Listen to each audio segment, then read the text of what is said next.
अस्सलाम वालेकुम नाज़रीन, मैं हूं आसिम खान और आप देख रहे हैं BBN चैनल। आइए देखते हैं आज की टॉप 10 न्यूज़। इजराइल ने गाज़ा के राफा इलाके में हवाई हमले शुरू कर दिए। इजरायली आर्मी ने इस हमले को राफा में अपनी फोर्सेस पर होने वाले हमले का जवाब करार दिया। इजरायली वज़ीर आज़म बेंजामिन नेतन्याहू ने कहा कि ये जंग तब तक जारी रहेगी जब तक हमास को नॉन आर्म्ड नहीं किया जाता। उन्होंने राफा बॉर्डर क्रॉसिंग को भी बंद करने का ऐलान किया जब तक हमास शहीदों की रिमेनिंग बॉडीज वापस नहीं करता। जिसके बाद हमास ने कहा कि राफा बॉर्डर बंद होना शहीदों की बॉडीज की वापस आमद में ताखीर का सबब बन सकता है। अफगानिस्तान और पाकिस्तान ने बॉर्डर क्लैशेस के बाद कतर में टॉक्स के जरिए सीज फायर का ऐलान किया है। ये फैसला एक हफ्ता लंबी और ख़तरनाक बॉर्डर क्लैशेस के बाद किया गया। सीज फायर के हवाले से दोनों मुल्कों ने आपस में दुश्मनाना हरकतों से बचने, मिलिटेंट्स की हिमायत ना करने और अपनी सिक्योरिटी फोर्सेस और इंफ्रास्ट्रक्चर को निशाना ना बनाने का अहद किया। दोनों मुल्कों ने स्टेबिलिटी और अमन के लिए फॉलो अप मीटिंग्स करने का भी फैसला जाहिर किया। ये सीज फायर न सिर्फ दोनों मुल्कों के लिए बल्कि पूरे रीजन के लिए अमन और स्टेबिलिटी का पैगाम है। अमेरिका के कई शहरों में नो किंग्स प्रोटेस्ट में हज़ारों लोग शामिल हुए, जो सदर डोनाल्ड ट्रंप के हुकूमती इख्तियारात और अथॉरिटेरियनिज्म के खिलाफ अपनी आवाज़ उठाते नजर आए। प्रोटेस्ट में nothing is more patriotic than protesting और रेसिस्ट फेसिज्म जैसे नारे लगाए गए। ये प्रोटेस्ट ट्रंप के एक्शंस के खिलाफ एक यूनाइटेड ऑपोजिशन मूवमेंट का हिस्सा है, जिसे डेमोक्रेटिक लीडर्स ने एनकरेज किया, लेकिन रिपब्लिकन क्रिटिक्स ने इसे हेट अमेरिका रैलीज कहा। यूक्रेनी सदर वोलोदिमीर ज़ेलेंस्की ने कहा कि वो अमेरिकी सदर डोनाल्ड ट्रंप पर भरोसा करते हैं और उनका मानना है कि ट्रंप जंग ख़त्म करना चाहते हैं। ज़ेलेंस्की ने कहा कि वो अमेरिका के साथ स्ट्रेटेजिक और डिफेंस रिलेशंस को मजबूत रखना चाहते हैं और इस सिलसिले में ट्रंप के इरादे को समझने की कोशिश कर रहे हैं। ज़ेलेंस्की ने ट्रंप को गाज़ा सीज फायर डील पर मुबारकबाद भी दी और कहा कि मुझे लगता है कि हम आपकी मदद से इस जंग को भी ख़त्म कर सकते हैं।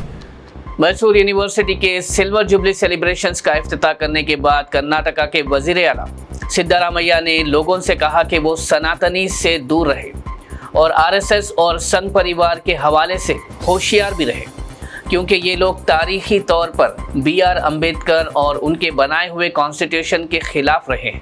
उन्होंने chief justice of India BR गवाई पर जूता फेंके जाने के हालात का हवाला देते हुए कहा कि ये वाक़या दिखाता है कि सनातनीस और ख़दीमी सोच अब भी सोसाइटी में है। इस अमल की नफ़रत सिर्फ दलित्स को नहीं बल्कि हर शख्स को करनी चाहिए, तभी हम कह सकते हैं कि सोसाइटी तब्दीली की तरफ बढ़ रही है। AIMIM party chief Asaduddin Owaisi ने बिहार असेंबली इलेक्शन के लिए 25 कैंडिडेट्स की पहली लिस्ट जारी कर दी है। पार्टी इस बार ग्रैंड डेमोक्रेटिक अलायंस के जरिए इलेक्शन में उतरेगी, जहां AIMIM को 35 सीट दी गई है। असद ओवैसी ने कहा कि उनकी पार्टी गरीबों, पिछड़े तबकों और मुस्लिम अवाम की आवाज़ उठाएगी। इस लिस्ट के मुताबिक AIMIM स्टेट प्रेसिडेंट अख्तरुल ईमान अमूर सीट से इलेक्शन लड़ेंगे, जबकि राणा रंजीत सिंह को ढाका और मनोज कुमार दास को सिकंदरा सीट से टिकट दिया गया है। पार्टी का कहना है कि इस दफ़ा लोग उन्हें एक मजबूत ऑल्टरनेटिव के तौर पर देखेंगे। वज़ीर आला रेवंत रेड्डी ने कहा कि रियासत में एक नया कानून लाया जाएगा, जिसमें अगर कोई सरकारी एम्प्लॉय अपने माँ बाप की परवाह नहीं करता तो उसकी सैलरी का 10 से 15% डिडक्ट करके उनके माँ बाप के अकाउंट में जमा कर दिया जाएगा। उन्होंने कहा, जैसे आपको महीने की तनख्वाह मिलती है, वैसे ही हम इंश्योर करेंगे कि आपके माँ बाप को भी महीने में आमदनी मिले। वज़ीर आला ने नए सेलेक्टेड ग्रुप 2 एम्प्लॉयज़ को अपॉइंटमेंट लेटर्स देने के दौरान ये भी कहा कि वो लोग आवाम के मसाइल के लिए मेहरबान और मोहब्बत से भरा रवैया इख्तियार करें। उन्होंने चीफ सेक्रेटरी रामकृष्ण राव से कहा कि एक कमेटी बनाई जाए जो इस कानून का ड्राफ्ट तैयार करे। तेलंगाना एक्साइज डिपार्टमेंट ने शराब की दुकानों के लाइसेंस के लिए एप्लीकेशंस देने की आखिरी तारीख अब 23 अक्टूबर तक बढ़ा दी है। पहले ये डेट 18 अक्टूबर रखी गई थी, लेकिन BC बंद के सबब से कई इलाकों में एप्लीकेंट्स को बैंकिंग और ट्रांसपोर्ट मुश्किलात का सामना करना पड़ा। अब लाइसेंस के लिए ड्रॉ ऑफ लॉट्स 27 अक्टूबर को होगा। पिछले टर्म में 1.3 लाख से ज़्यादा एप्लीकेशंस मिली थी, जबकि इस दफ़ा अब तक सिर्फ 50,000 के करीब ही एप्लीकेशंस मिली हैं। डिपार्टमेंट ने इस दफ़ा एप्लीकेशन फ़ी 2 लाख रुपये से बढ़ाकर 3 लाख रुपये कर दी है।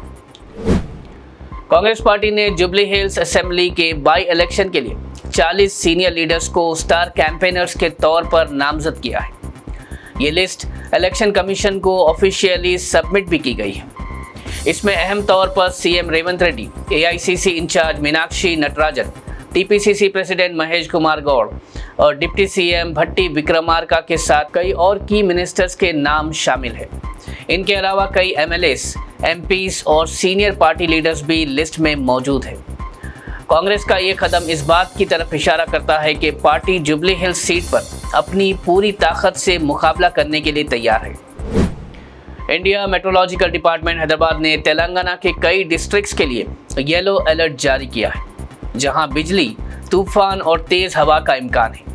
ये अलर्ट 22 अक्टूबर तक रहेगा। कुछ वेदर एक्सपर्ट्स ने हैदराबाद के लिए 23 से 26 अक्टूबर तक साइक्लोन का इम्कान बताया है, लेकिन आईएमडी ने हैदराबाद के लिए कोई साइक्लोन का अलर्ट नहीं दिया है। तेलंगाना के कई रियासतों में कल ज़्यादा बरसात का इम्कान है, जबकि हैदराबाद में भी दोपहर से रात तक कहीं कहीं हल्की से मोतदिल बरसात होने का अंदेशा है।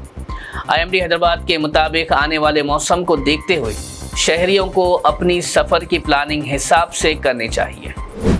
नाज़रीन, ये थी आज की टॉप 10 न्यूज़। देखते रहिए BBN चैनल। मुझे दीजिए इजाज़त।